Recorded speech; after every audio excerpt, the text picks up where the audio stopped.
సంఘాలకి ఇచ్చిన హెచ్చరికలు 2వ అధ్యాయం 1వ వచనం నుండి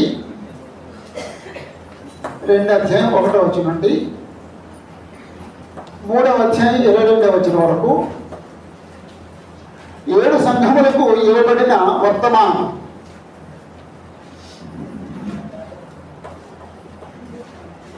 ప్రభువు 7 సంఘములకు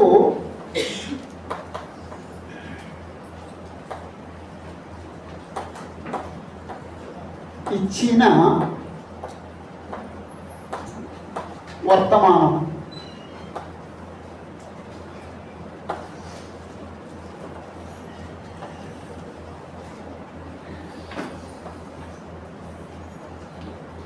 లేకపోతే 7 సంఘములకు ఇవ్వబడిన వర్తమానం అంటే ఎవరిచ్చారో తెలియదు కాబట్టి మనం ప్రభువు అని యాడ్ చేసుకున్నాం.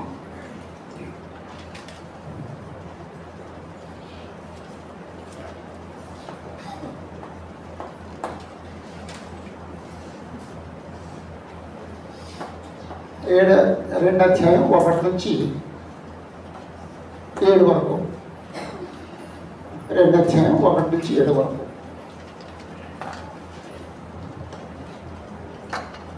ఎఫెసీలో ఉన్న సంఘపు దూతకు ఇలాగూ రాయము.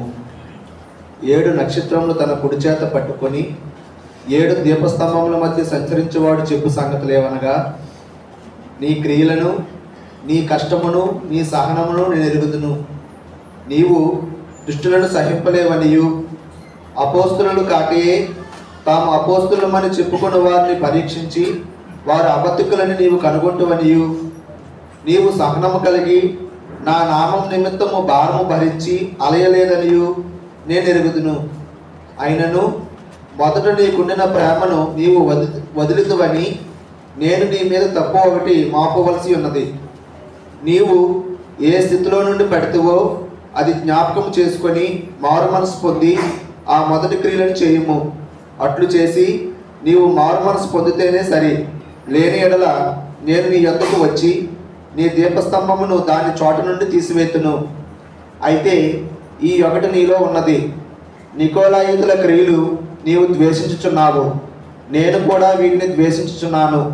చెవిగలవాడు ఆత్మ సంగములతో చెప్పుచున్న మాట వినుగాక. జయించు వారికి దేవుని పరదేశంలో ఉన్న జీవవృక్ష ఫలములు భుజింపనిత్తును.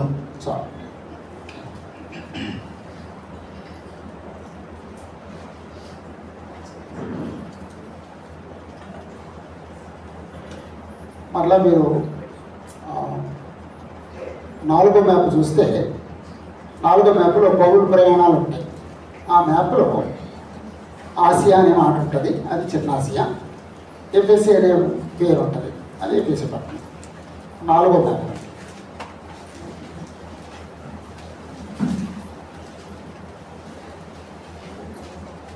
దొరికిందండి మీరు రత్న కుమార్ గారు దొరికింది కదా. ఆసియా అనే పదం ఉంది, అది చిన్న ఆసియా. ఎఫెసీ అనే పదం ఉంది, అది ఇప్పుడు మనం చదవబోయే పట్టణం.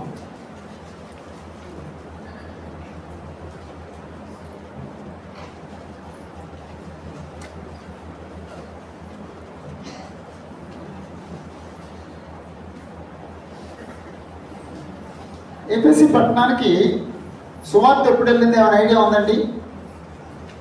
ఎఫెసీ పట్టణానికి సువార్త ఎప్పుడు వెళ్ళిందో ఐడియా ఉందండి? ఎన్నో ప్రయాణం? 2వ ప్రయాణంలో చివరిలో అక్కడికి వెళ్ళాడు. అపోస్తలుల కార్యాలు 18వ అధ్యాయం. అపోస్తలుల కార్యాలు 18వ అధ్యాయం 18, 19 వచనాలు చూద్దాం. పౌలు ఇంకను బహుదినములు అక్కడ ఉండిన తరువాత సహోదరుల యొక్క సెలవు పుచ్చుకొని తనకు మ్రొక్కుబడి ఉన్నందున కేంక్రయిలో తల వెంట్రుకలు కత్తిరించుకొని ఓడ ఎక్కి సిరియాకు బయలుదేరెను. ప్రిస్కిల్లా, అకులా అనువారు అతనితో కూడా వెళ్ళిరి. వారు ఎఫెసునకు వచ్చినప్పుడు అతడు వారిని అక్కడ విడిచిపెట్టి తాను మాత్రము సమాజ మందిరంలో ప్రవేశించి యూదులతో తర్కించుచుండెను. వారింకను కొంతకాలం ఉండమని అతన్ని వేడుకొనగా అతడు ఒప్పక, దేవుని చిత్తమైతే మీ యొద్దకు తిరిగి వద్దునని చెప్పి వారి యొద్ద సెలవు పుచ్చుకొని ఓడ ఎక్కి ఎఫెసు నుండి బయలుదేరెను. రెండో ప్రయాణంలో చివరిలో అపోజిట్ పౌలు అకుల ప్రిస్కిల్లా ఎఫెసీ పట్టణం తిమోతి శీలా ఎఫెసీ పట్టణం వెళ్ళారు. ఎఫెసీ పట్టణం వెళ్ళినప్పుడు వీటితో పాటు అకుల ప్రిస్కిల్లా కూడా వెళ్ళారు. అకుల ప్రిస్కిల్లాని కొరింథులో పౌలు కలుసుకున్నాడు. అక్కడి నుంచి వాళ్ళు కొరింథు నుంచి ఎఫెసీకి వెళ్ళిపోయి ఎఫెసీలో ఉండిపోయారు. రెండో ప్రయాణం క్రీస్తు శకం 50-53లో జరిగింది. పౌలు రెండో ప్రయాణం 50-53లో జరిగింది. అంటే 53 చివరిలో అపోస్తలుడైన పౌలు ఎఫెసీ పట్టణం వెళ్ళాడు. ఆ తర్వాత మూడో ప్రయాణంలో అంటే ఇదంతా అక్కర్లేదేమో, అనవసరమేమో, అయినా సరే ఒకసారి మూడో ప్రయాణంలో ఎఫెసీ పట్టణానికి మొదటి వెళ్ళాడు. ఎఫెసీ పట్టణం వెళ్ళి అక్కడ 3 సంవత్సరాలు ఉండిపోయాడు. అది 18-23 నుంచి మూడో ప్రయాణం స్టార్ట్ అవుద్ది. 19:1లో అపోల్లో కొరింథులో ఉన్నప్పుడు జరిగినది ఏమనగా, పౌలు పై ప్రదేశంలో సంచరించి ఎఫెసునకు వచ్చి మూడో ప్రయాణంలో ప్రారంభంలోనే అంటే 54లో అపోస్తలుడైన పౌలు మూడో ప్రయాణంలో ఎఫెసీ పట్టణం వచ్చాడు. ఆ మాటలు రాసుకొచ్చండి. వచ్చిన తర్వాత అక్కడ 3 సంవత్సరాలు ఉండిపోయాడు. ఉండిపోయి కొరింథీ, ఏథెన్సు అవన్నీ చూసుకుని ఎఫెసీ పట్టణంకి వెళ్తే టైం అయిపోద్దని చెప్పేసి అని ఎఫెసీ సంఘ పెద్దలు పిలిచి వాళ్ళతో మాట్లాడాడు. అది 57లో జరిగి ఉంటుంది. క్రీస్తు శకం 57లో అంటే చివరిలో జరిగి ఉంటుంది. 20వ అధ్యాయంలో 17 నుంచి చదివితే, అతడు మిలేతు నుండి ఎఫెసునకు వర్తమానము పంపి సంఘపు పెద్దలను పిలిపించెను. చాలండి. ఆయన మిలేతులో ఉన్నాడు. అప్పుడు ఎఫెసీలో ఉన్న సంఘ పెద్దలు పిలిచి వాళ్ళతో మాట్లాడాడు. అంటే అప్పటికి ఎఫెసీ సంఘంలో సంఘ పెద్దలు ఏర్పడ్డారన్నమాట. రెండో ప్రయాణం చివరిలో ఎఫెసీ పట్టణానికి వెళ్ళాడు, మొట్టమొదటి వెళ్ళాడు. మూడో ప్రయాణం ప్రారంభంలో వెళ్ళాడు. మూడో ప్రయాణం చివరిలో ఆ పట్టణానికి వెళ్ళకుండా సంఘ పెద్దలు పిలిచి మాట్లాడాడు. ఆ తర్వాత అపోస్తలుడైన పౌలు ఎప్పుడు వెళ్ళాడు అనేది డీటెయిల్స్ లేవు, కానీ తిమోతిని పంపించినట్టు ఉంది. మొదటి తిమోతి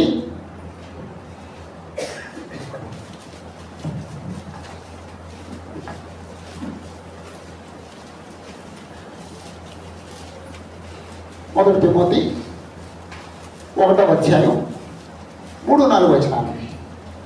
నేను మాసిదోనియాకు వెళ్ళుచుండగా సత్యమునకు భిన్నమైన బోధ చేయవద్దనియు, కల్పనా కథలను, మితములేని వంశావళులను, విశ్వాస సంబంధమైన దేవుని ఏర్పాటుతో కాక వివాదములతోనే సంబంధము కలిగి ఉన్నవి. దేవుని ఏర్పాటుతో కాక వివాదములతోనే సంబంధం కలిగి ఉన్నవి కనుక వాటిని లక్ష్య పెట్టవద్దనియు, కొందరికి ఆజ్ఞాపించుటకు నీవు ఎఫెసులో నిలిచి ఉండవలనని నిన్ను హెచ్చరించిన ప్రకారము ఇప్పుడును హెచ్చరించుచున్నాను. నువ్వు ఎఫెసీలో ఉండు అంటే ఎఫెసీలో ఉండి ఆయన చేయవలసిన పని టార్గెట్ చెప్పాడండి. అది దేవుని చిత్తమైతే వచ్చే నెలలో మొదటి తిమోతి మనం అక్కడ స్టార్ట్ చేస్తామండి. ఆర్డబెల్లో స్టార్ట్ చేస్తాం. అప్పుడు కొంచెం డీటెయిల్గా ఆ విషయాన్ని చూద్దాం. అంటే ఇవాళ కూడా నాకు ఎంతో స్పీడ్ అయినట్టు అనిపించింది. ఆ స్పీడ్ కుదరదు. ఆ స్పీడ్ అవ్వకపోతే 2 అధ్యాయం ఒక పేర చదువుతాం. ఆ స్పీడ్ వెళ్ళటం వల్ల ఒకటి అయిపోయింది. ఇప్పుడు 2వ అధ్యాయానికి వచ్చాం, 4వ అధ్యాయం చదువుతాం. కొంచెం స్పీడ్ అయితే, స్పీడ్ లేకపోతే మాత్రం ఒక చోట ఉండిపోతాం. సారీ, తప్పదు. దేవుని చదివితే వచ్చే నెల మొదటి తిమోతి పత్రిక స్టార్ట్ చేసినప్పుడు ఆ విషయాన్ని నేను ఆలోచన. అయితే తర్వాత ఎవరు వర్క్ చేశారన్నమాట అండి, ఎఫెసీ పట్టణంలో తిమోతి వర్క్ చేశాడు.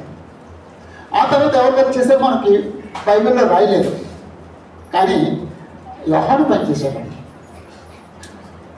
యోహాను పనిచేశాడు.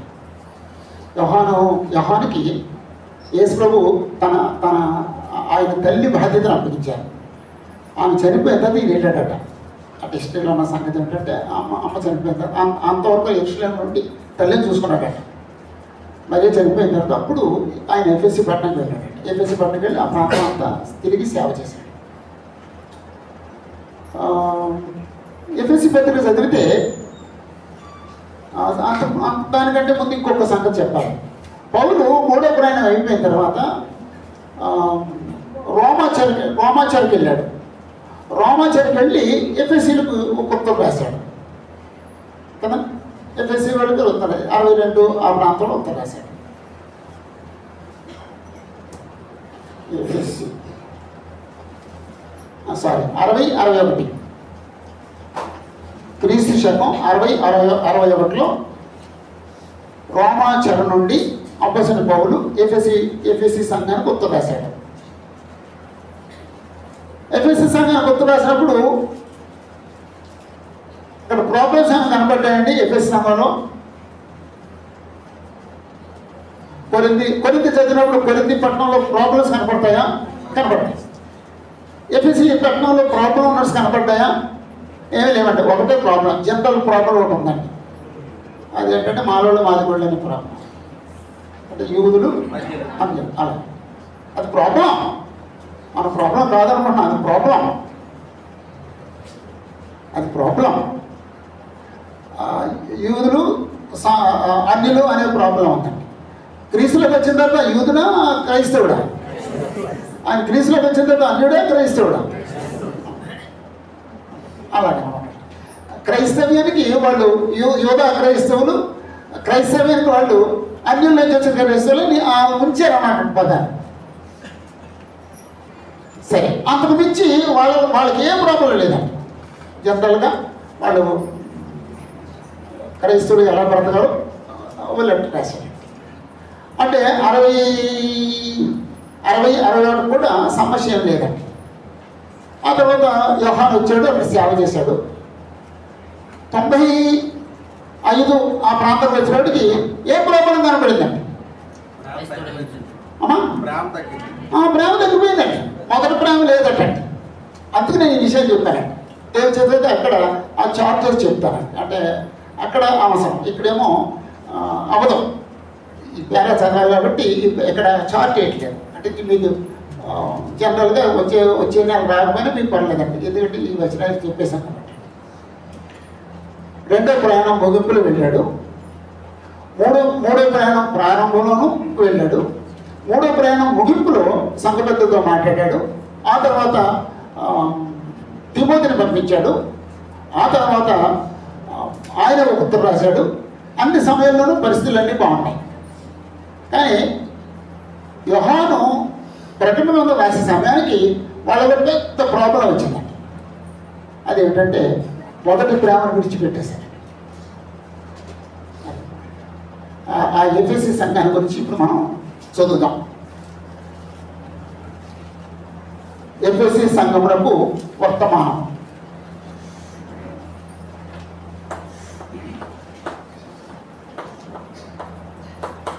సంఘమునకు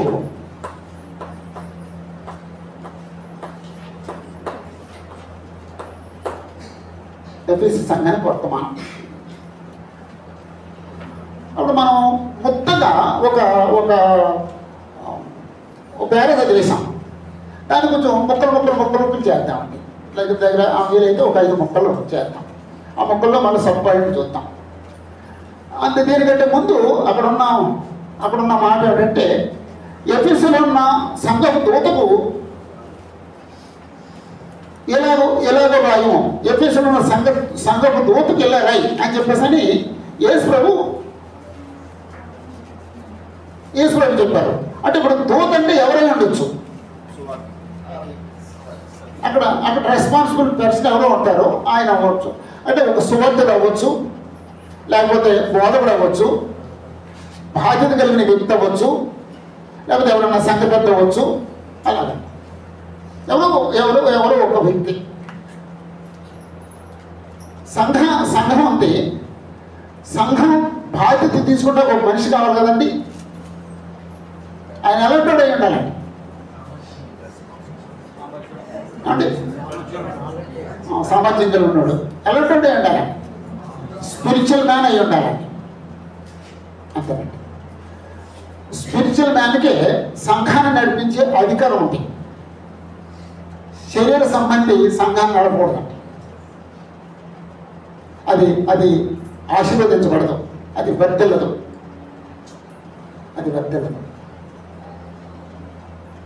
ఆత్మ సంబంధమైన వ్యక్తి మాత్రమే ఒక సంఘాన్ని నడిపించగలుగుతాడు. అతను సువార్తకుడై ఉండాలి, లేకపోతే అతను బోధకుడై ఉండాలి, లేకపోతే అతను సంఘబద్ధుడై ఉండాలి. వాళ్ళకే ఆ బాధ్యత ఉంది, వాళ్ళకే ఆ అధికారం ఉంది. ఎవరు పడితే వాళ్ళు సంఘాన్ని నడిపించకూడదు. ఈరోజు ఏ ట్రైనింగ్ లేకుండా, వాక్యం తెలియకుండా, సమయం సందర్భం తెలియకుండా మేము దేవుని సేవ చేస్తామన్న వాళ్ళు చాలామంది ఉన్నారు. అది ధర్మం కాదు. ఇప్పుడు ఫిజికల్ ఫిట్నెస్ లేకుండా పోలీసు ఉద్యోగం ఇచ్చేస్తారా? మెడిసిన్ చదవకుండా డాక్టర్ అయిపోతాడా? టీచర్ ట్రైనింగ్ కాకుండా టీచర్ అయిపోతాడా? స్వార్థిగా అయిపోతున్నాడండి. వాడికి ఏ ట్రైనింగ్ ఉంటుందో స్వార్థిగా అయిపోతాడు. తప్పండి. ఇటు వాక్యం నేర్చుకోవాలి, ఇటు వాక్యం నేర్చుకోవాలి, ఇటు ఆత్మగా బ్రతకాలి. అప్పుడు అది సంఘానికి ఉపయోగపడుతుంది. అలా కాకపోతే అది కొనసాగదండి, ఆశీర్వదించబడదు. అప్పుడు దీన్ని 4 మొక్కలు చేద్దామండి. ఏంటంటే, ఒకటి యేసు ప్రభు పరిచయం చేసుకున్నారండి.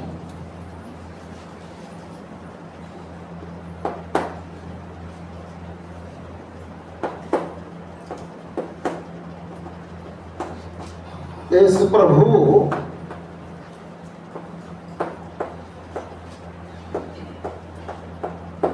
ప్రభువు పరిచయం చేసుకున్నారు. యేసు ప్రభు పరిచయం, లేకపోతే పరిచయం చేసుకొని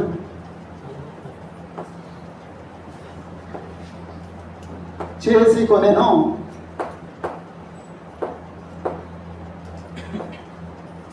అది 2:1 ఉంటుంది. ఏమని పరిచయం చేసుకున్నాడు యేసు ప్రభు? అమ్మ స్త్రీలు ఏమని చెప్పండి అమ్మా. మొదటి మాటే 7 నక్షత్రములు తన కుడి చేత పట్టుకుని 7 దీపస్తంభము నుంచి సంచరించేవాడు చెప్పు సంగతులేమనగా అని అరే 2 మాటలతో ఆయన పరిచయం చేసుకున్నాడండి. 7 నక్షత్రములు తన చేత కుడి చేత పట్టుకుని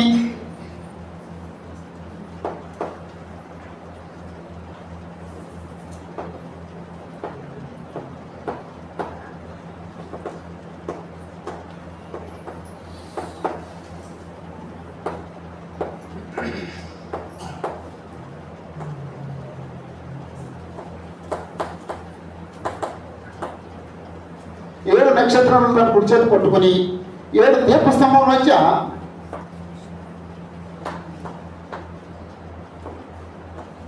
దీపస్తంభముల మధ్య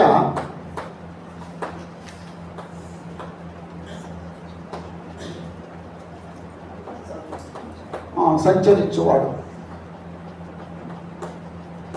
వాడు చెప్పు సంగతులు ఏమనగా ఆ 2 మాటలతో పరిచయం చేసుకున్నాడు. ఎక్కడున్నాయండి మాటలు? 11వ వచనం ఉంది, 19వ వచనాలు ఉన్నాయి. అంటే ఇప్పుడు 7 సంఘాలకి ఆయన పరిచయం 13, 22 వచనాల్లో ఉంటాయి అన్నమాట అండి మాటలు. ఆ వచనాల నుంచి ఒక మాటతో ప్రభువు తను పరిచయం చేసుకుంటారు. అలా యేసు ప్రభు పరిచయం ఏంటండి? పరిచయం అయిన తర్వాత నేను వచనం చదువుతాను, మీరు దానికి ఏమైనా పేరు పెట్టండి. కొంచెం ఆలోచించండి. నేను చదువుతాను, మీరు వినండి. నీ క్రియలను, నీ కష్టమును, నీ సహనమును నేను ఎరుగుదును.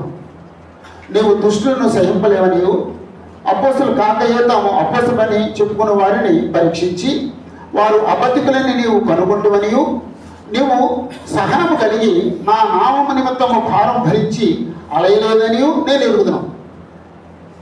ఏం పేరు పెడతామండి ఈ 2 వచనాలకి, 2-3 వచనాలకి? పరిచయం అందామండి. ఏమా రత్నకుమారి గారి కోడలు పరిచయం అందామా? మళ్ళా ఏం పేరు పెడదామా?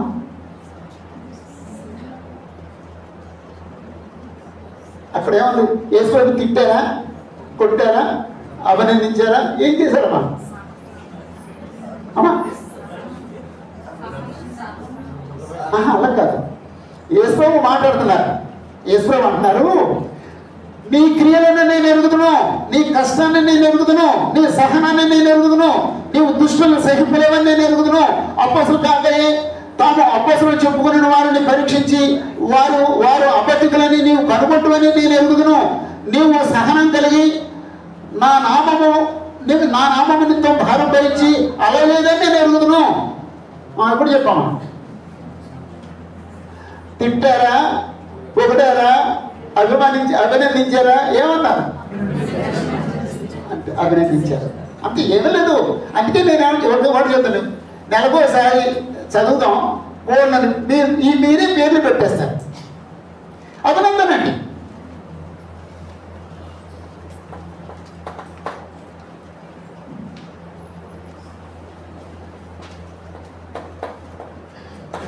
ప్రభువు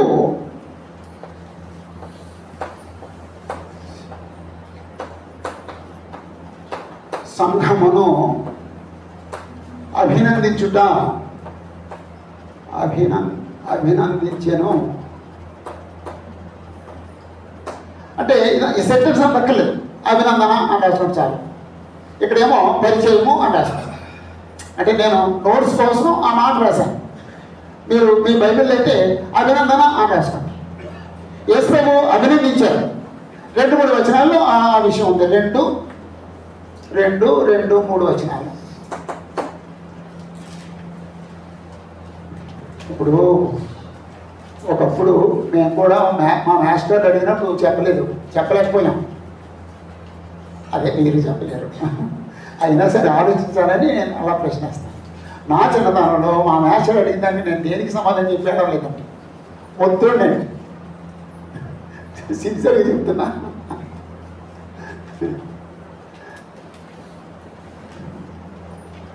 అంటే మీరు ఆలోచిస్తారని మిమ్మల్ని అలా ప్రశ్నిస్తాను. మీరేం బాధపడద్దు, ఆలోచించండి, కొంచెం సీరియస్గా ఆలోచించండి, చెప్పడం ట్రై చేయండి.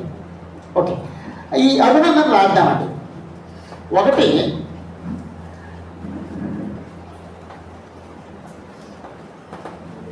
నీ క్రియలను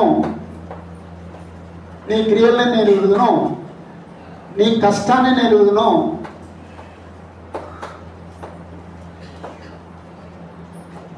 నీ కష్టమును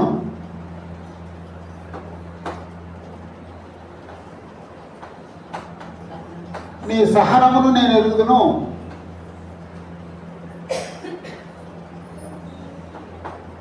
నీవు దుష్టులను సహింపవు, లేక సహింపక, లేకపోతే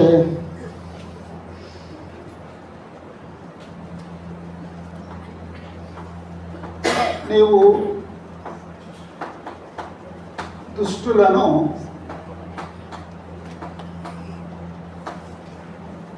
సహింపలేవు. తర్వాత అపోస్తులు కాకయే అపోస్తులు అని చెప్పుకున్న అబద్ధికుల్ని నీవు పరీక్షించి వారి అబద్ధికులను కనుగొంటివి.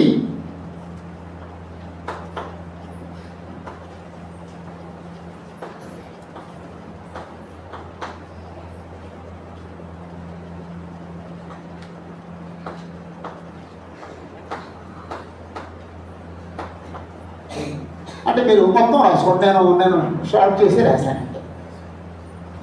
అపోస్తులు కాకయే తాము అపోస్తులమని చెప్పుకున్న వారిని పరీక్షించి వారి అబద్ధికులని కనుగొంటివి. 6, నీవు సహనము కలిగి నా నామము నిమిత్తము భారము భరించి అలలేదు.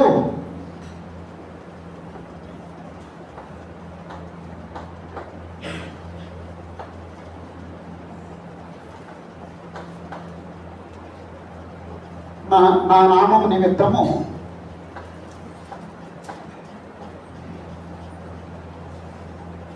భారము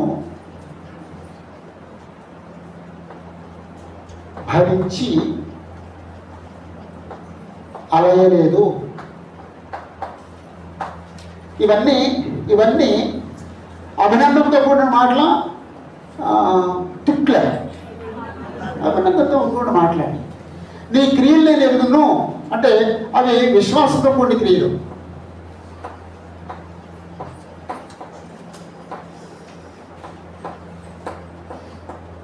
విశ్వాసంతో కూడిన క్రియలు. అందుకే అపపత్రులు అంటాడు క్రియలు లేని విశ్వాసం కృతం. విశ్వాసం అంటే నీ క్రియలు చూపించు. నీ క్రియలుంటే విశ్వాసం అన్నట్టు లెక్క, క్రియలు లేకపోతే విశ్వాసం లేనట్టు లెక్క. అంతే. నీ కష్టాన్ని నేను ఎదుగుదును అంటే ప్రభు నిమిత్తం వచ్చిన కష్టాలు.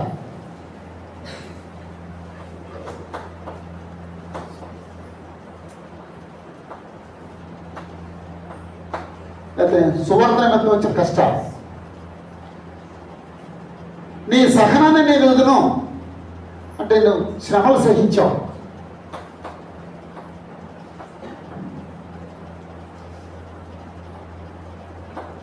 శ్రమలను సహించావు.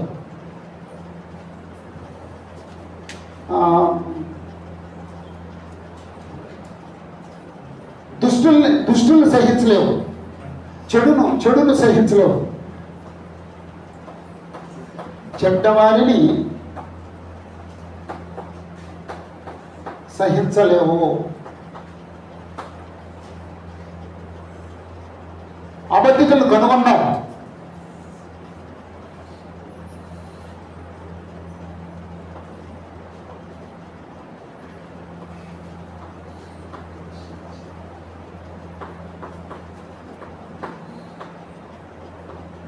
అబద్ధికులను కనుగొన్నావు. అదే మాట రాస్తాను. నా నామము నిమిత్తం శ్రమలు వస్తే అలసిపోలేదు. సామాన్యంగా అలసి వచ్చేది నాకు లేదండి అంట. అంటే వీళ్ళు మాత్రం అలసిపోలేదండి.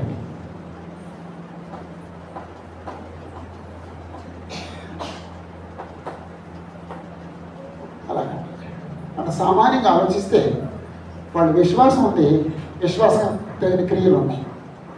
వాళ్ళు ప్రభు నిమిత్తం శ్రమలు వస్తే ఆ కష్టాన్ని సహించారు. ఎన్నో కష్టాలు అనుభవించారు.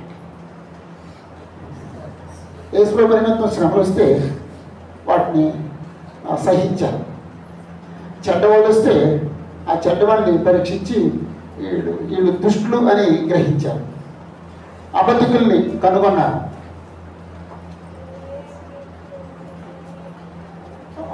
యేసు ప్రభు నామం నిమిత్తం భారాన్ని భరించారు. భరించినప్పుడు సామాన్యంగా అలసిపోతాం, కానీ వీళ్ళు అలసిపోలేదంట. అన్ని మంచి లక్షణాలండి. ఇంత మంచితనం. ఇది స్పిరిచువల్ లైఫ్ అండి. ఇది స్పిరిచువల్ లైఫ్. మన సంఘాలు పరీక్షించుకుంటే ఎలా ఉంటాయో చూడండి. చెడ్డవాళ్ళు సహించలేదండి. ఇప్పుడు మనం కావాలని చెడ్డోడితోనే స్నేహం చేస్తాం. ఆ చెడ్డోడికి తెలీదా? తెలుసండి. అయినా చేస్తాం. దానికి కారణం నీలోగా చెడుతాం. అంతే. చిన్నప్పుడు అనేవారండి, నీ స్నేహితులు ఎవడో చెప్పినా ఎవడో చెప్తామండి. నా స్నేహితులు చెడ్డోడైతే నేను ఎలాంటి అవుతాను? నేను చాలా మంచివాడు అవుతానా? అవునండి.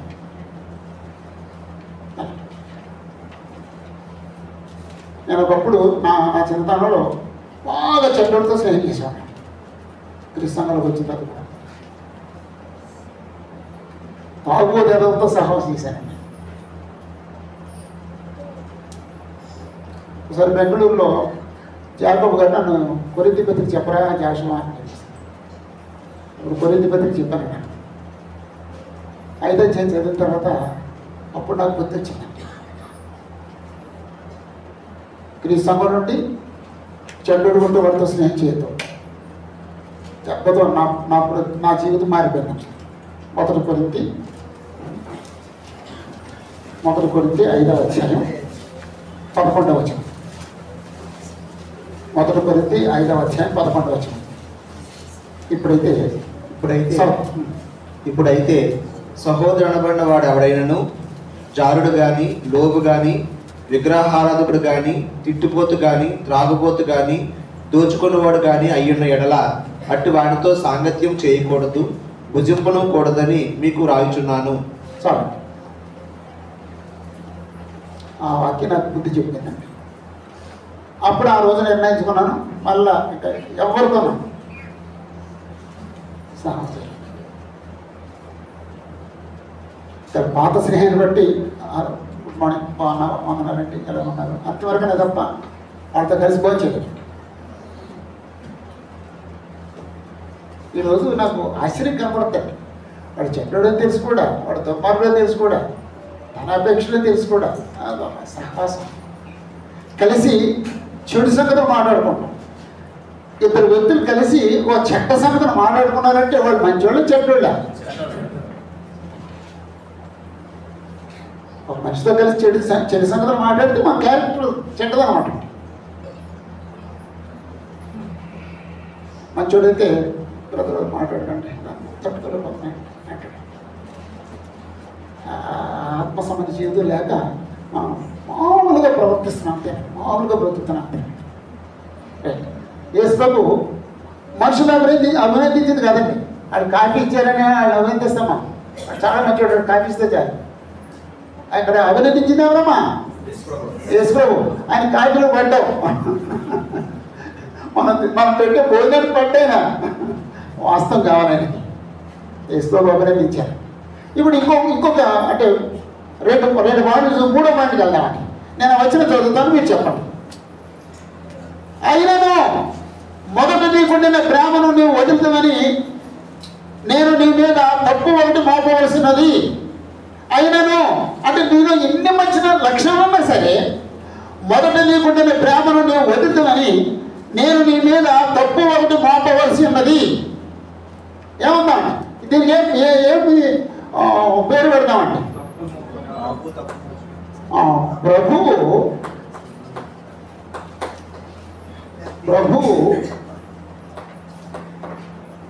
తప్పు మోపుట.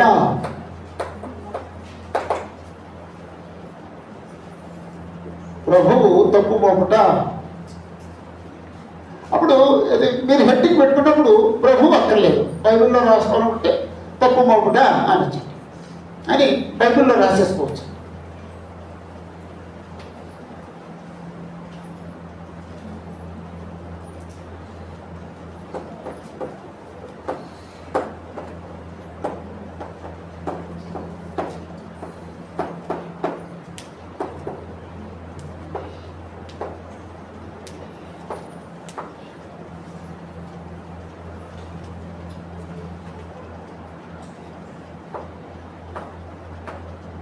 మొదట నీకుండిన ప్రేమను వదిలితివి అని చెప్పేసి యేసు ప్రభు తప్పుకోగారు. అంటే ఏం చేసి ఉంటారు వీళ్ళు? ఏం చేసి ఉంటారండి? లేకపోతే ప్రేమకు సోర్స్ ఎవరండి?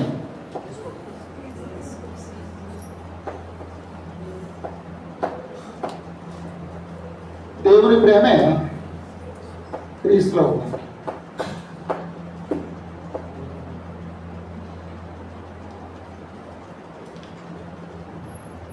మనం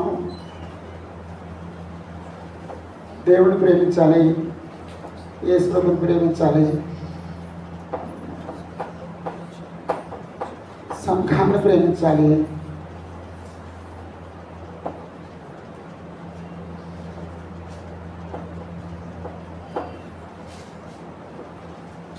తల్లిదండ్రులను ప్రేమించాలి,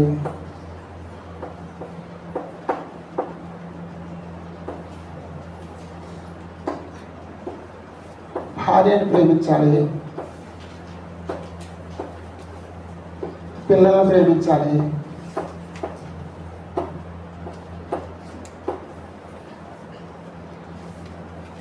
సహోదరులను ప్రేమించాలి,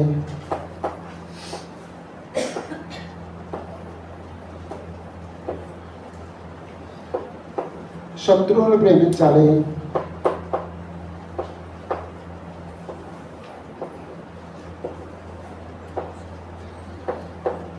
లోకస్తులను ప్రేమించాలి. ఇంకేమైనా ప్రేమించాలి? మీ తరపు రాసుకోండి.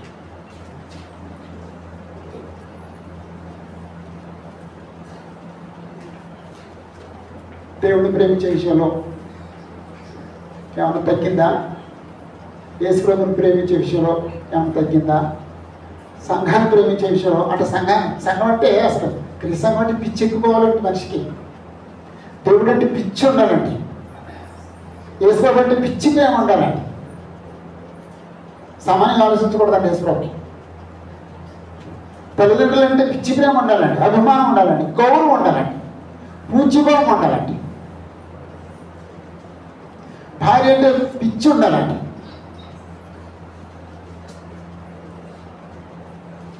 భార్యతో భార్యతో కలహం అటువంటి చేతకంతానండి.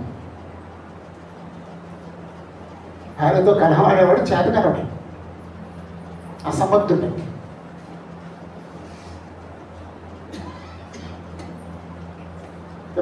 ఎప్పుడు చేజార్చుకున్నాడండి. అంటే అతను కంట్రోల్ లేకుండా చేసుకున్నాడండి. అప్పుడు భార్య అనేది తర్వాత సహించలేడండి. సామాన్యంగా ప్రెగ్నెంట్ అయినప్పుడు ఎక్కువ అభిమానం చూపిస్తారు కదండి పురుషులు. ఏమా భార్య ప్రెగ్నెంట్ అయినప్పుడు ఎక్కువ అభిమానం చూపిస్తారు. ఆమెకి సహాయం చేయటం, హెల్ప్ చేయటం అన్నీ చేస్తాడు. అది చాలా మంచిదండి, చాలా మంచిదండి. ఆ తర్వాత కోలుకున్న తర్వాత ఇవి చేయడండి. ఆమెమో ఎంత ముందు చేసేప్పుడు చేయట్లేదని తిరగబడుతాయి. అప్పుడు తట్టుకోలేడండి. పెద్ద సమస్య. దాన్ని హ్యాండిల్ చేయగలగాలన్నమాట. దాన్ని జాగ్రత్తగా హ్యాండిల్ చేయగలగాలి. అప్పుడు సమాధానం ఉంటుంది, ప్రేమగా ఉంటాడు. భార్యను ప్రేమించుకోవటం, తన సొంత శరీరాన్ని ప్రేమించుకోకపోవటం, అది దానికి మీరు ఆలోచించుకోండి ఎలా ఉంటుంది. తన సొంత శరీరాన్ని ప్రేమించుకోకపోవటం, పిల్లలను ప్రేమించడం. పిల్లలను ప్రేమిస్తే అతను పిల్లల్ని నిత్య జీవనం నడిపిస్తాడు. క్రీస్తు సంఘంలో సహోదరుని ప్రేమించడం, శత్రువుల పట్ల విరోధభావం లేకుండా బ్రతకటం, లోకంలో ప్రేమించడం. అదే టైంలో లోకంలో ప్రేమించమంటే ఇంత వచ్చిన చదివేది అంటారు. లోకంలో ప్రేమించడం అంటే సువార్త ప్రకటించడం. వాళ్ళు ప్రేమిస్తేనే మనం సువార్త ప్రకటించగలం. వాళ్ళు ప్రేమించకపోతే మనం సువార్త ప్రకటించలేం. దేవుడు లోకంలో ఎంతో ప్రేమించానన్నాడు. ఏంటండి వాళ్ళు చేసిన తప్పుల్ని అభిమానించాడనా, అభినందించాడనా? కాదండి. వాళ్ళకి రక్షణ ఇవ్వడానికి యేసు ప్రభువును పంపించాడు. వాళ్ళకి రక్షణ ఇవ్వడానికి సువార్తను పంపించాడండి. అంటే ఇంతమందిని ప్రేమించాలండి. ఎఫెసీ సంఘం ఏం చేసి ఉంటుంది? అంతకుముందు దేవుడు అంటున్న ప్రేమ కోల్పోయాడు. నువ్వు నీలో మొదటి ప్రేమ లేదంటే దేవుడు అంటే బాప్తిజం పొందిన మొదట ఎక్కువ ప్రేమ ఉంటుంది అన్నమాట. తర్వాత నెమ్మదిగా తగ్గిపోయింది. ఎన్ని సంవత్సరాలు తగ్గిపోయిందండి? ఎప్పుడు వెళ్ళారండి? సువార్త మొట్టమొదటి ఎప్పుడు జరిగింది? 53. ఇప్పుడు 95. ఎన్ని సంవత్సరాలు నేను? 60 సంవత్సరాలు. పెద్దలకు 60 సంవత్సరాలు అయ్యేటికి 40 సంవత్సరాలు. ఓకే, 40 సంవత్సరాలు.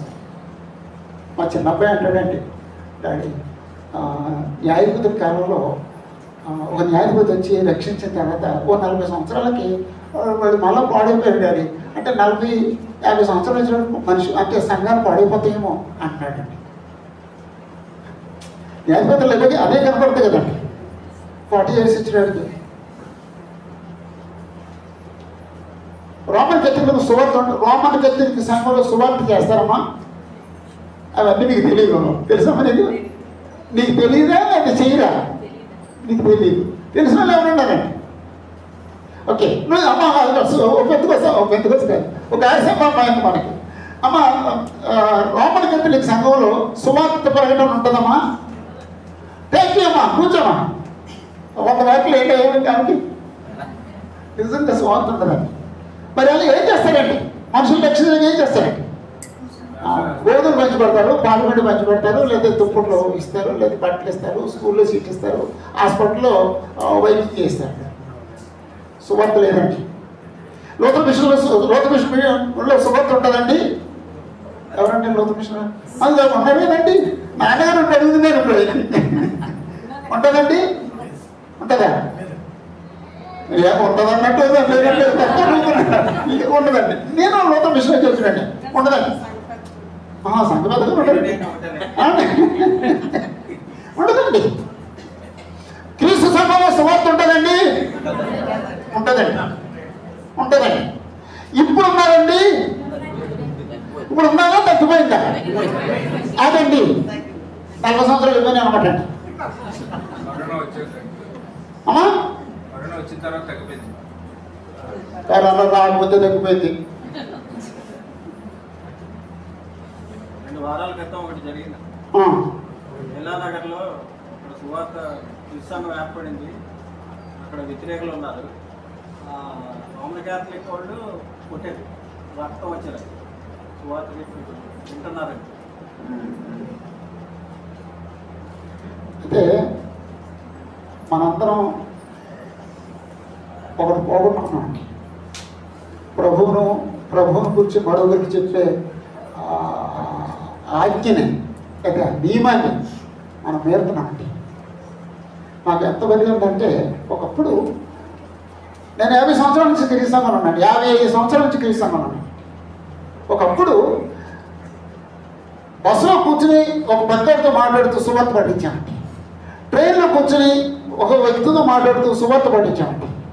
ఐజాక్ గారు ట్రైన్లో ఏలూరు వస్తూ ఒక వ్యక్తితో మాట్లాడి నెంబర్ తీసుకుని లేదా అడ్రస్ తీసుకుని ఏలూరు నుంచి మాకు ఇచ్చాడు. ఎక్కడున్నా సరే మరొకరితో సువార్త పట్టించామండి. ఇప్పుడు సువార్త మానేసాం.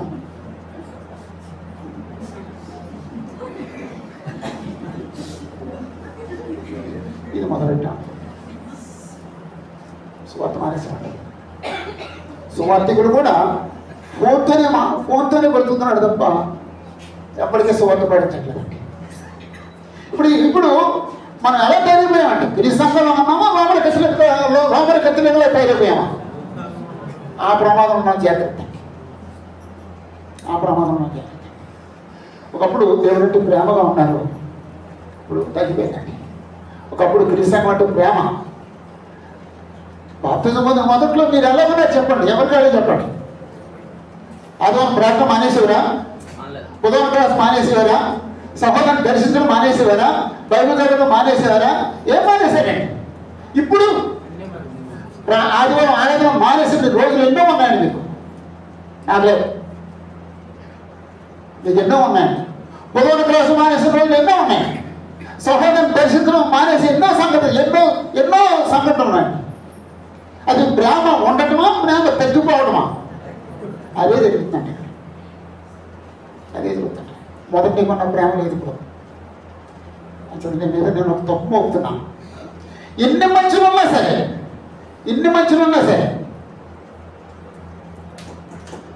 నేను ప్రేమ తగ్గిపోయాను. ఇలాగా దేవుడి పట్ల మనం ఎంత ప్రేమ కలుగున్నాం, యేసుప్రభు పట్ల ఎంత ప్రేమ కలుగున్నాం, సంఘం పట్ల ఎంత ప్రేమ కలుగున్నాం, తల్లిదండ్రుల పట్ల ఎంత ప్రేమ కలుగున్నాం, భార్య పట్ల ఎంత ప్రేమ కలుగున్నాం. నేను నా భార్యకి సర్వీస్ చేస్తున్నాను. నేను కొన్నిసార్లు ఆలోచించుకున్నాను, నేను ప్రేమతో చేస్తున్నానా, బాధ్యతగా చేస్తున్నానా అని ఆలోచించాను. ప్రేమతో చేయడం బాధ్యత కలిగి చేయడం ఒకటేనా, లేదా వేరువేరా? బాధ్యత. అందుకే మిమ్మల్ని అడిగాను. నాకు అప్పుడు అనిపించింది, ప్రేమతో బాధ్యతతో చేస్తాను అనిపించింది. నేను ప్రతి సమయంలోనూ సపోర్ట్ చేసుకుంటాను. ప్రతిదీ తినేటప్పుడు సపోర్ట్ చేసుకుంటాను. ఏంటి నేను మామూలుగా తింటున్నానా లేదా కక్కుర్తుతో తింటున్నాను అనుకుంటాను. ఏది చేసినా సరే నేను పరీక్షించుకుంటానండి. నాకు మొన్న అనిపించింది, నేను ప్రేమతో చేయట్లేదు, బాధ్యతతో చేస్తాను. అంటే ప్రేమతో ఇంకేదో చెయ్యాలన్నమాట అండి. అది లోపించింది. నాకు అర్థమైంది. మా అమ్మాయికి ప్రేమతో చేస్తున్నారు, బాధ్యతతో చేస్తున్నారు. మీరు మాస్టర్ ఆయన పేరు శరత్ గారు చెప్పండి. బాధ్యతని, ప్రేమతో కాదు. నాకులాగే తినండి. అప్పుడు నాకు అనిపించింది, ఇంకేదో చెయ్యాలి. ఈ బాధ్యతకి ప్రేమను యాడ్ చేయాలి. ఇప్పుడు ఒక గంట ఒళ్ళంతా కాల్చుకున్నాడటండి ఇతరుల కోసం. అది ప్రేమ లేకపోతే వేషధారణ. అదండి ఎవరు చెప్పారండి వేషధారణ? పరిశుద్ధాత్ముడు చెప్పాడండి. మొదటి గురించి పదకొండు వచ్చింది. అంటే అన్ని చేసినా సరే ప్రేమ లేకపోతే వ్యర్థం, ప్రేమ లేకపోతే వ్యర్థం. అంటే ప్రేమ లేకుండా అన్ని చేయగలడు అనమాట అండి. ప్రేమ లేకుండా అన్ని చేసేయగలడు అనమాట అండి. తన దగ్గర ఉండేటప్పుడు దానం చేసేయగలడు, పేదలకు భోజనాలు పెట్టేయగలడు, బట్టలు ఇచ్చేయగలడు. ప్రేమ ఉండదు. అందుకే దేవుడు ఆ 11 అధ్యాయం రాయించాడు. ఎఫెసీ సంఘంలో ఎంత మంచి సంఘమైనా సరే దేవుడి పట్ల వరకు ఉండవలసిన ప్రేమలో ఏదో తగ్గిందండి. అలా ఆలోచిస్తే మన పరిస్థితి ఏంటి, మన బతికేంటి, మన బ్రతికేంటండి? జస్ట్ ఒకసారి ఆలోచించండి అంతే. మన బ్రతికేంటి? తర్వాత పాయింట్ చదువుతాను, తర్వాత భాగం చదువుతాను. అప్పుడు మీరు సమాధానం చెప్పండి. తప్పు పోకుండా అనేది 4వ వచనం, 2, 4. తర్వాత భాగం చదువుతాను. అప్పుడు అక్కడ ఉన్న పాయింట్ ఏంటి చెప్పండి, లేదా హెడ్డింగ్ ఏంటి చెప్పండి. నీవు ఏ స్థితి నుండి పడితేవో అది జ్ఞాపకం చేసుకుని మారు మనసు పొంది ఆ మొదటి క్రియలను చేయము. నీవు ఏ స్థితి నుండి పడితేవో అది జ్ఞాపకం చేసుకుని మారు మనసు పొంది ఆ మొదటి క్రియలను చేయము. అక్కడ ఏం హెడ్డింగ్ పెడతామా? మారు మనసు పొందమని హెచ్చరిక. మారు మనసు పొందమని హెచ్చరిక.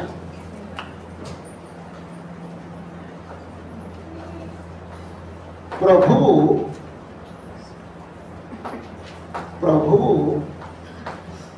మారు మనస్సు పొందమని హెచ్చరించుట. అప్పుడు మీరు ఇదంతా మానేసండి, హెచ్చరిక అని పెట్టుకోండి. ఆ వచ్చిన దగ్గర హెచ్చరిక అని రాసుకోండి. అప్పుడు ఏమని హెచ్చరించాడండి?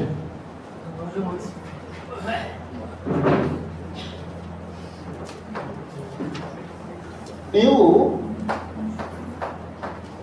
ఏ స్థితి నుండి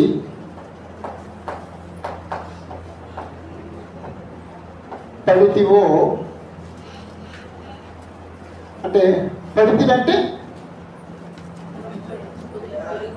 కోల్పోయాడు అనమాట అండి. కోల్పోయాడు అనమాట అండి. విశ్వాస భ్రష్టత్వంలో ఆ విశ్వాసం పడిపోయాడు, తొలగిపోయాడండి, దిగజారిపోయాడండి. ఏ స్థితి నుంచి నువ్వు దిగజారిపోయావో అది జ్ఞాపకం చేసుకుని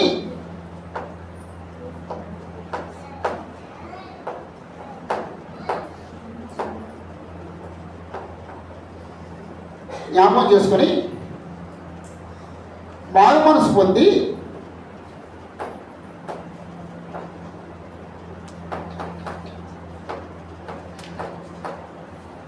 మారు మనసు పొంది ఏం చేస్తాడు?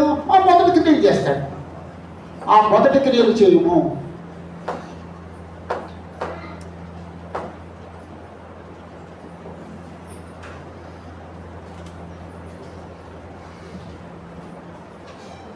ఆ మొదటి క్రియలు చేయి. నువ్వే స్థితి నుంచి పడిపోయావు. ఒక్కొక్కరిని కూర్చోబెట్టి మాట్లాడితే వాళ్ళు యుక్తి లేకుండా, కన్నింగ్నెస్ లేకుండా, టాపరంగు లేకుండా, కవరింగ్ లేకుండా వాళ్ళు ఓపెన్ చేస్తే అందరూ చెప్తామండి. బ్రదర్, నేను అప్పుడే స్పిరిచువల్గా మాట్లాడుతారు, బాగా తగ్గిపోయిన బ్రదర్ చెప్పరండి. ఎవరిని అడిగినా సరే ఓపెన్ అయితే మనం ఎవరు ఓపెన్ అవ్వం, రాసేసుకుంటాం. అంత కవరింగే, అంత అబద్ధమే, అంత కన్నింగ్నెస్. ఓపెన్ చేసి అబద్ధంగా మాట్లాడితే అప్పుడు బయటపడతారు. అలా ఓపెన్ అవడానికి వచ్చి టైం పడుతుంది. కాసేపు కూర్చుని టీ తాగి ఇష్టమైన తిండి తిని మనం ఓపెన్ అయ్యి కాస్త మాట్లాడితే నాకు చాలా బాధ అది అప్పుడు వస్తుంది బయటికి. ఓకే, హెచ్చరించిన తర్వాత ఇంకేమో సబ్ పాయింట్స్ ఉన్నాయమ్మా. నేను మళ్ళీ చదువుతానండి. నీవు ఏ స్థితి నుండి పడితేవో అది జ్ఞాపకం చేసుకుని మారు మనసు పొంది ఆ మొదటి క్రియలను చేయము. అట్లు చేసి నువ్వు చేయము అనేసిన తర్వాత అప్పుడు తర్వాత మాటలు, అట్లు చేసి నువ్వు మారు మనసు పొందితేనే సరి, లేని ఎడల నేను నీ ఎద్దుకు వచ్చి నీ దీపస్తంభమును దాని చోట నుండి తీసివేతును. ఇక్కడ ఏం చెప్పాడండి అంటే ఇప్పుడు డీప్ అంటే దాంట్లో సబ్ పాయింట్స్ ఉన్నట్టు కనపడుతున్నాయి. మారు మనసు పొందితే సరి, పొందకపోతే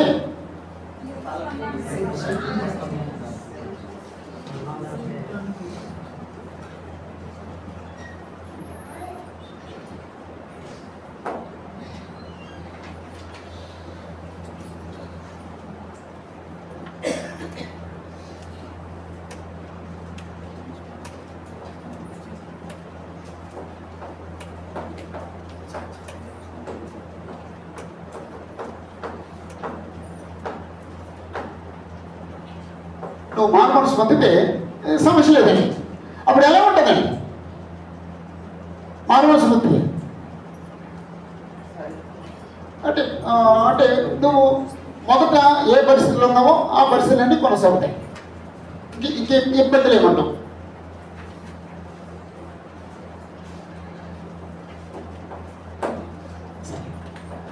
రెండు, నీవు మారు మనస్సు పొందకపోతే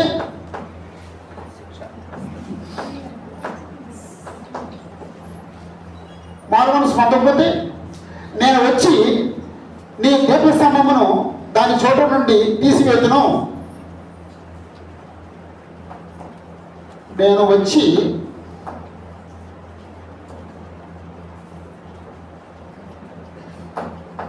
నీ దీపస్తంభమును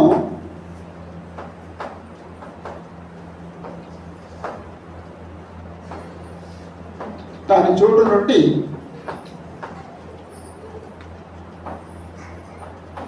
తీసివేతును.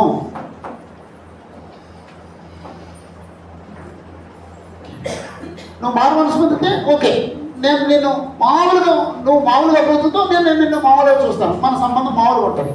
ఒకవేళ నువ్వు మారు మనసు పొందకపోతే మాత్రం నేను వచ్చి నీ దీపస్తంభాన్ని దాని చోటు నుంచి నేను తీసేస్తాను. అంటే అర్థం ఏంటంటే ఆ సంఘాన్ని తీసేస్తాడండి. అయ్యి బాబోయ్, సంఘాన్ని కట్టింది ఎవరమ్మా? యేసుప్రభు అండి. ఇప్పుడు ఆ సంఘాన్ని తీసేసేది ఎవరండి? యేసుప్రభునండి. యేసుప్రభు ఆయన చేతులతో సంఘాన్ని కట్టారు, యేసుప్రభు ఆయన చేతులతో సంఘాన్ని తీసేస్తారండి.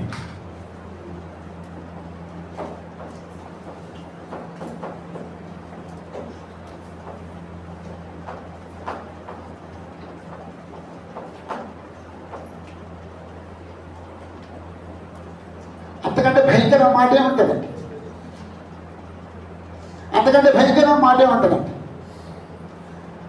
ఎప్పుడైనా ఎక్కడైనా యేసు ప్రభు ఏ సంఘాన్ని తీసేశారండి? ఎప్పుడైనా ఎక్కడైనా యేసు ప్రభు ఏ సంఘాన్ని తీసేశారండి? మీకేం తెలియదు కదండి. తెలుసా? మీకు తెలుసా? తెలీదా?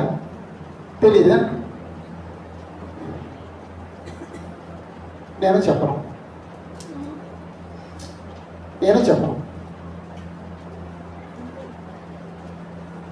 ఒక వ్యక్తి చాలా కష్టపడి సేవ చేశాడు, సంఘం కట్టుబడి. ఇప్పుడు ఆ సంఘం ఆ రూపురేఖల్లో అక్కడ పోయిన సంఘాలు ఏమైనా ఉన్నాయండి? మరి తెలియదు అంటారే. అవి బాబు బైబిల్లో అంటండి. బైబిల్లో కదమ్మా, మా నోట్లోనమ్మా.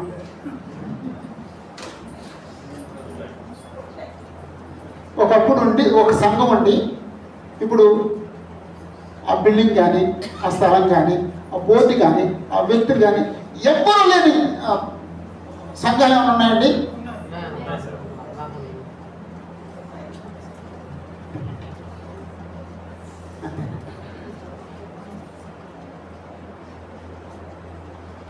ఆలోచించండి, మీకు తెలుస్తుంది. ఇప్పుడేం చెప్పక్కర్లేదు. అలాంటి పరిస్థితులు ఎన్నో జరిగినాయండి, ఎన్నో జరిగినాయండి. అది మామూలు విషయం కాదండి. దేవుని సంఘంతో ఆటలాడొద్దు. అప్పుడు బైబిల్లో మాట ఉందండి, దేవుని ఆలయం పాడు చేయాలని దేవుడు వాణిని పాడు చేయాలి. అది మామూలు మాట, గుండు బద్దలైపోయే మాట అండి. అంటే నువ్వు దేవుడు నమ్మనుడు అయితే దేవుడు నమ్మదు ఎలాంటి మాట ఎన్నో ఉన్న బైబుల్ అది తెలియదండి అంటావు. దేవుని యొక్క వాక్యం తెలిస్తే మాత్రం దేవుడు నమ్మది మాత్రం అది భయంకరమైన మాట. దయచేసి ఆ పరిస్థితి ఎవరికి రాకూడదండి, ఎవరు తెచ్చుకోకండి. 1 కొరింథీ 3వ అధ్యాయంలో 1 కొరింథీ 3వ అధ్యాయంలో 11వ వచనం నుండి వేయబడినది తప్ప మరి యొక్క 1 కొరింథీ 3వ అధ్యాయం అండి. 1 కొరింథీ 3వ అధ్యాయం. వేసుకోవద్దు, చూడండి ముందు మాస్టారు రాయొద్దు, చూడండి. 11వ వచనం చదవండి. వేయబడినది తప్ప మరి యొక్క పునాది ఎవడునూ వేయనేరడు, ఈ పునాది యేసుక్రీస్తే. ఎవడైనను ఈ పునాది మీద బంగారము, వెండి, వెలగల రాళ్ళు, కర్ర, గడ్డి, కొయ్యకాలు మొదలైన వాటితో కట్టిన ఎడల వాని పని కనబడును. ఆ దినం అంటే ఇప్పుడు భూమి మీద కనపడదు పని బాగుంది, చాలా బాగుందండి. బంగారంతో కట్టాడు, వెండితో కట్టాడు, రాయితో కట్టాడు, బాగుంది పని. ఆ దినము దాన్ని వచ్చినప్పుడు ఆ దినము దాన్ని తేటపరచును. ఆ దినం దాన్ని తేటపరుస్తుంది. అది అగ్ని చేత బయలుపరచబడును. అగ్నితో కాల్స్తాడటండి. మరియు వాని పని ఎట్టుదో దానిని అగ్ని పరీక్షిస్తుందండి. అప్పుడు బంగారం ఏమవుతుందండి, ఖాళీ ఉంటుందండి. రాళ్ళు ఏమవుతాయండి, ఖాళీ బూడిదైపోతాయండి. కర్ర ఏమవుతుంది, కాలిపోయి బూడిదైపోతాయి. గడ్డి ఏమవుతుంది, కాలిపోయి బూడిదైపోతాయి. కొయ్యలు ఏమవుతాయండి, కాలిపోయి బూడిదైపోతాయి. ఇప్పుడు మాత్రం గొప్పగా చెప్పుకోవచ్చు. నేను జాషువా అనే నేను గొప్పగా చెప్పుకోవచ్చు. ఒక రోజుని ఏలూరులో ఉన్న సంఘాన్ని దేవుడు పరీక్షిస్తే అప్పుడు కనపడతాను. ఆ పని కాలిపోతే నాకు ఘనత ఉండదండి. ఆ పని నిలబడితే నాకు ఘనత. ఒకవేళ నేను సరిగ్గా లేకపోతే నేను కాలిపోతాను, వాడు ఆ సంఘం బాగుంటుందండి. అంతే కదండి. ఏం ప్రీచర్ కాలిపోడా, ఆడే ఒకటి మెంబరే, ఆడ గడ్డైతే కాలిపోతాడండి. కొన్ని సందర్భాల్లో సంఘం నిలబడి సువార్తకు కాలిపోయే ప్రమాదం ఉంది. కొన్ని సందర్భాల్లో పని కాలిపోయి సువార్తకు బ్రతికే కాలం అవకాశం ఉందండి. తర్వాత వచ్చినండి. పునాది మీద ఒకడు కట్టిన పని నిలిచిన ఎడల వాడు జీతం పుచ్చుకొనును. పని నిలబడితే అతను జీతం వస్తుంది. ఒకని పని కాల్చివేయబడిన ఎడల వారికి నష్టం కలుగును. పని కాలిపోతే యూజ్లెస్ ఫెలో. నీ పని కాలిపోయిందిరా, యూజ్లెస్ ఫెలో, ఏమి లేదు. అతను తన మట్టుకు రక్షింపబడును గాని ఒకవేళ అతను మాత్రమే రక్షించబడతాడు, అగ్ని నుండి తప్పించుకున్నట్టు రక్షింపబడును. పని అంతా కాలిపోద్ది. దయచేసి ఇక్కడ ఎవరైనా సువార్తికుడు అంటే దేవుడితో ఆటలాడొద్దండి, దేవుని పనితో ఆటలాడొద్దు. దేవుని పని చేస్తే సమర్పణతో దేవుని పని చేయండి, నమ్మకంగా దేవుని పని చేయండి, యథార్థంగా చేయండి, గౌరవంగా చేయండి. నువ్వు చేసే పని నిలబడేటట్టుగా పని చేయి. నువ్వు నిలబడాలి, నీ పని నిలబడాలి. నీ పని కాకపోతే నీకు జీతం ఉండదు, నువ్వు కాకపోతే అంతకంటే దౌర్భాగ్యంకి ఉండదు, అంతకంటే దౌర్భాగ్యం ఉండదు. ఎలాంటి సంఘం అండి, నువ్వు మొదటి కోల్పోయావు, నువ్వు మారు మనసు పొందితే సరే, మారు మనసు పొందకపోతే నేను ఆ సంఘాన్ని తీసేస్తాను. ఈరోజు చాలా చోట్ల సంఘాలు ఏమండి, సంఘాలు ఏమండి, అదే పరిస్థితి. చివరి వచనం చూద్దాం, 6వ వచనం. అయితే ఈ ఒకటి నీలో ఉన్నది, నికోలైతుల క్రియలు నీవు ద్వేషించున్నావు, నేను కూడా వీటిని ద్వేషిస్తున్నాను. ఇక్కడ ఎక్కడ ఏ పాయింట్ పెడదాం దీనికి? అభినందనలోకే రావాలండి. 7వ అభినందన అన్నమాట. అభినందనలో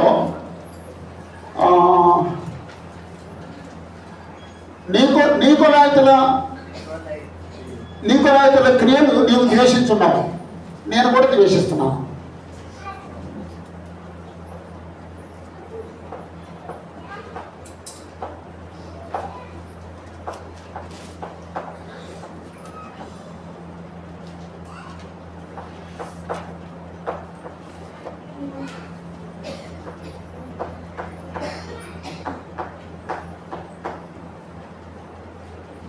జాషు గారు కోపంగా చెప్తున్నారు అనుకోకండి దయచేసి. అంత కోపంగానే ఉందండి అక్కడ. సంఘాన్ని తీసేస్తానన్నమాట చిన్న మాట, చాలా భయంకరమైన మాట. మరి భయంకరమైన మాట భయంకరంగా చెప్పకపోతే ఎలా చెప్పాలండి? సంఘాన్ని తీసేస్తుంటే అనాలండి? అది గుడ్డు పగిలిపోయే మాట కదండి. మన పని కాలిపోతే ఎందుకంటే మన బ్రతికెత్తండి.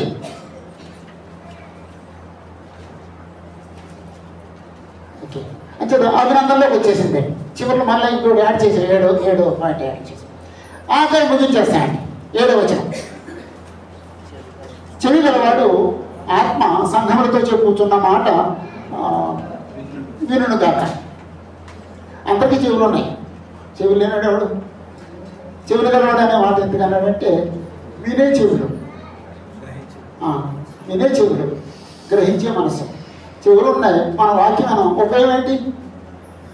నువ్వు దేవుని యొక్క వాక్యాన్ని వినే చెవులు ఉంటే నువ్వు ధన్యుడివి. చెవి గలవాడు ఆత్మ సంఘములతో చెప్పుచున్న మాట వినును దాకా. జయించువానికి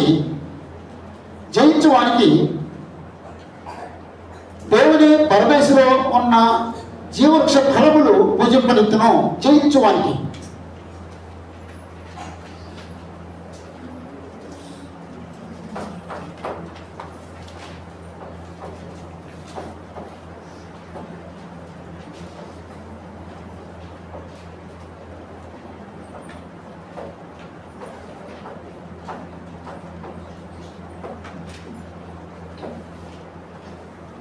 జయించడానికి ఇచ్చు బహుమానం. జయించడానికి ఏమి ఇస్తాడటండి? దేవుని పరదేశంలో ఉన్న జీవవృక్ష ఫలములు భుజింపనిత్తనం. దేవుని పరదేశంలో ఉన్న జీవవృక్ష ఫలమును వృక్ష ఫలమును భుజింపనెత్తును.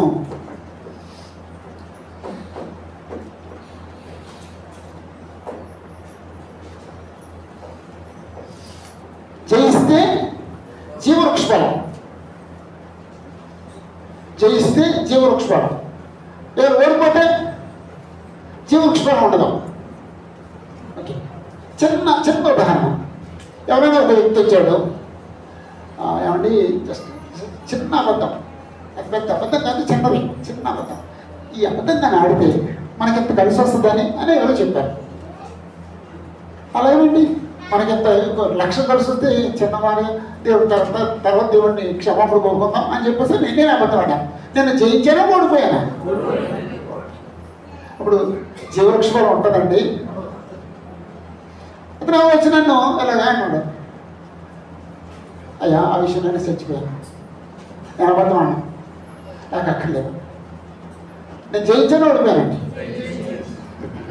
జయిస్తే జీవవృక్ష ఫలం, ఓడిపోతే జీవవృక్ష ఫలం ఉండదు. అంటే వృక్ష ఫలం ఉండదండి, నిత్య జీవం ఉండదు, పరలోకం ఉండదు అని అర్థం. జయించేవాడు పరలోకం తప్ప ఓడిపోయినాడు పరలోకం కాదండి. అప్పుడు ఒకసారి మనం ప్రశ్నించుకుందాం, మన జీవితంలో ఎవరైనా తప్పు చేయమని ప్రేరేపిస్తే మేము చెయ్యను అని జయించామా, ఓడిపోయామా? ఎవరికి వాళ్ళు ఆలోచించుకోండి, చెప్పొద్దు. మన జీవితం జయ జీవితమా, ఓటమితో బ్రతుకుతున్న బ్రతుక?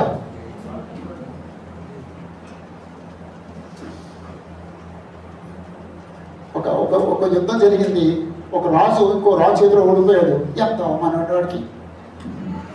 గెలిస్తే ఎంత ఎంత ఘనతండి. ఇలాగేనండి చిన్న చిన్న పరీక్షల్లో నేను చిన్నదని ఎప్పుడు చెప్తాను అన్నమాట. ఉదయం లేచాడు ఒక ఆయన, బ్రష్ చేసుకున్నాడు, పేపర్ కొట్టుకున్నాడు. అమ్మాయి కాఫీ అయినా అన్నాడు. నువ్వు కాఫీ ఇచ్చింది. ఇచ్చినాక నోటి నుంచి జస్ట్ సిప్ చేశాడు. షుగర్ అయితే పడికి పోతా రాశాడే ఫెయిల్ అయిపోయాడు. ఇంత చిన్న పరీక్ష ఫెయిల్ అయిపోయాడు. ఏదో నువ్వు అడవిలో షుగర్ మర్చిపోయావు అన్నాడు అనుకోండి. అయిపో సారీ అండి డబ్బా తీసుకొచ్చున్నావు చెప్పేసేద్దండి. అప్పుడు పాస్ అయ్యాడు అన్నమాట. ఇప్పుడు ఎన్నిసార్లు మనం ఫెయిల్ అయిపోయామండి, ఎన్నిసార్లు మనం ఫెయిల్ అయిపోతున్నామండి.